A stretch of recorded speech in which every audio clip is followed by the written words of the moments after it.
If tomorrow all the things were gone, worked for all my life, and I had to start again with just my children and my wife. Every schools do these projects where they will write to the troops or write to whoever and thanking them for their service. And to be honest, overseas, those were some of the greatest things that we received were the thank you letters. I couldn't really control myself.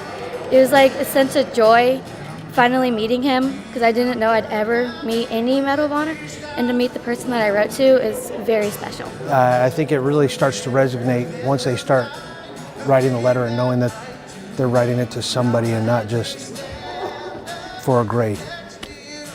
And so it really brings that connection out, and then to meet some of them that wrote the letters and know where they're coming from, that gives us a face to put with the letter that we received. So it's always a great thing for us. When they told me that this was starting up, I wanted to be involved. I saying how lucky I felt today on the stage, sitting there and looking at all the students out in the crowd and the community that came in for this. And I wish I could wake up every morning and do this and then share with students and hear some of their stories and some of their challenges.